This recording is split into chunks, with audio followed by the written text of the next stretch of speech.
आइए प्यारे, आप सभी का आपके चैनल पर हार्दिक स्वागत एवं अभिनंदन है।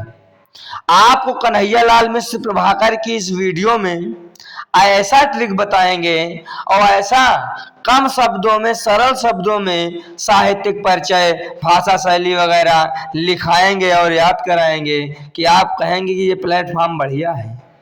औरों वीडियो क्रिएटर की तरह आपका समय नहीं तोड़ेंगे कि ज्यादा शब्द आपको दे दें वॉचिंग टाइम के चक्कर में और आप उसी में उलझे रहें। थोड़ा लिखिए, स्पष्ट लिखिए, परीक्षा में आपको नंबर पूर्ण रूप से प्राप्त होंगे। और इसी प्रकार आपको फेयर भी लिखना है, हम जैसे बताएं, क्योंकि अब सामान्य हिंदी के छात्रों से जीवन परिचय नहीं पूछा जाता है, साहित्यिक परिचय पूछा जाता है। अगर साहित्यिक परिचय पूछा जाता है तो उसके लिए हम बता रहे हैं कि साहित्यिक परिचय लिखने के पहले आप उनका संक्षिप्त जीवन परिचय इस प्रकार लिख दीजिए, जैसे हमने आपके पुस्तक की एक कटिंग लिख दिया है, इसमें लगा दिया है। तो इसमें जन्म, संक्षिप्त जीवन परिचय में किसी भी लेखक या कवि का जन्म तो आवश्यक है, जन्म स्थान, पिता का नाम। अब संपादन जो है इसको आप लिखें चाहे ना लिखें, इसको आप याद करें चाहे ना करें, लेखन विधा इसको भी आप न याद करें, लेकिन जो हमने बताया जन्म, जन्म स्थान, पिता और इसके बाद भाषा शैली भी छोड़ दीजिए, प्रमुख रचनाएं और मृत्यु, ये 5-6 पॉइंट हम जरूर लिख लेंगे। और किसी भी लेखक या कवि का साहित्यिक परिचय लिखने के पहले, भाषा शैली लिखने के पहले हम साहित्यिक परिचय, जीवन परिचय कुछ भी लिखें, लेकिन हम ये 4-5-6 बिंदु याद कर लेंगे मुख्य मुख्य, और हम उनका संक्षिप्त परिचय अवश्य लिख लेंगे ऊपर, इससे हमारे नंबर कटेंगे नहीं। फिर उसके बाद साहित्यिक परिचय पूछ रहा है तो साहित्यिक परिचय की हेडिंग डालेंगे, ये हेडिंग पड़ी हुई है। सामान्य हिंदी वालों को तो कुछ करना नहीं है, और अगर साहित्यिक हिंदी वाले देख रहे हैं तो साहित्यिक परिचय के स्थान पर जीवन परिचय की हेडिंग डाल देंगे। लिखना हमको एक जैसे है, क्योंकि कम शब्दों में लिखना है, परीक्षा में नंबर पूरे लाने हैं, याद करना है कम शब्दों में, इसीलिए तैयारी अभी से। और सामान्य हिंदी वालों के लिए तो यह वीडियो है, ये इनको कुछ बदलने की आवश्यकता नहीं है। ये इसी प्रकार साहित्यिक परिचय की हेडिंग डालेंगे और लिखना प्रारंभ कर देंगे।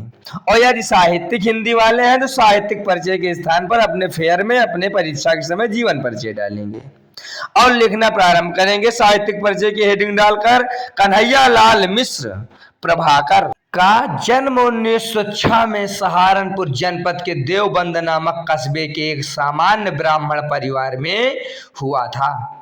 इनके पिता का नाम पंडित रामदत्त मिश्र था। अब ये मैं जो इंग्लिश में लिख गया है, इस प्रकार आपको मैं नहीं लिखना है परीक्षा में या फेयर में। अपने पिता की तरह ये भी महान विचार और उदार हृदय के थे।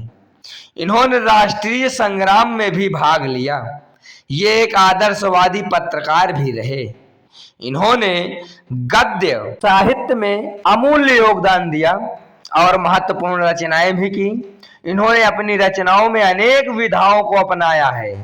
हिंदी में इन्होंने लघु कथा, संस्मरण, रेखाचित्र और रिपोर्टाज के आधार पर रचनाएं की हैं। इनके लेख राष्ट्रीय जीवन की जीवंत झांकियां हैं।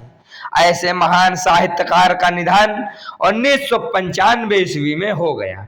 इस प्रकार हम साहित्यिक परिचय इनका लिख लेंगे।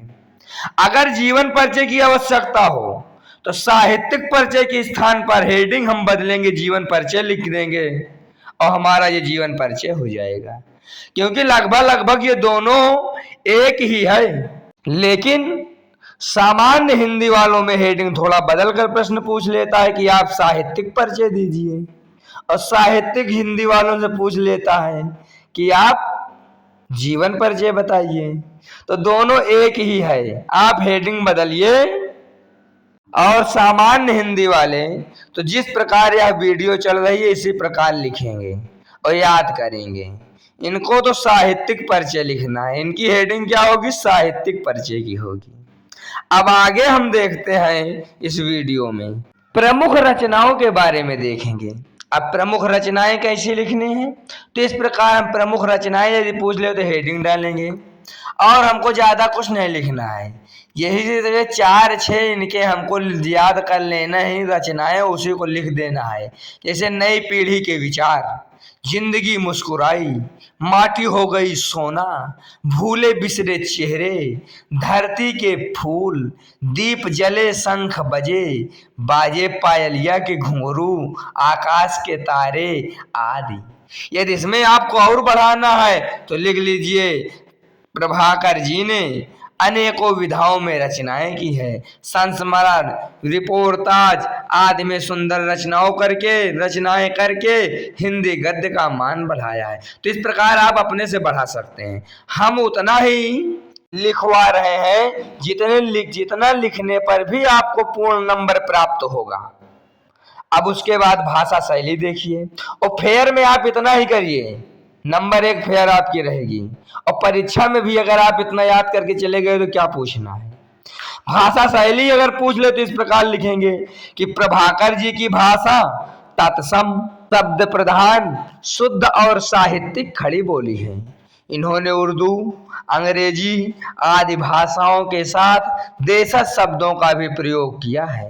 सरलता, मार्मिकता, चुटीलापन, व्यंग्य और भावों को व्यक्त करने की क्षमता इनकी भाषा की प्रमुख विशेषताएं हैं। इस प्रकार हम इनकी भाषा शैली लिख लेंगे। तो आज से आपका डाउट क्लियर। साहित्यिक परिचय पूछे, चाहे भाषा शैली पूछे, चाहे प्रमुख रचनाओं के कृतियों का उल्लेख पूछे, आप तुरंत लिखेंगे। इस प्रकार आप हमारे वीडियो को देखते रहिए और यहाँ से अपनी फेयर कंप्लीट करिए और परीक्षा की तैयारी कीजिए। कम शब्दों में जो व्यक्ति याद करने का प्रयास करता है, लिखने में तो वो वहां बढ़ा भी देता है, लेकिन कम शब्दों में याद कीजिए। और कम शब्दों में हिंदी के आपके पुस्तक से छाट कर आपके लिए जो उपयोगी शब्द हैं वो इसी चैनल पर आपको प्राप्त होंगे वीडियो के माध्यम से। तो आप हमसे जुड़ जाइए और अपने मित्रों को भी इस चैनल से जोड़िए। हम आपके लिए पूरे सिलेबस का सॉल्यूशन इसी चैनल पर प्राप्त करवाएंगे, उपलब्ध करवाएंगे। अब आपको न फेयर की टेंशन है और न यूपी बोर्ड की परीक्षा की। इसी प्रकार आप जुड़िए, लाइक करिए, कमेंट करिए।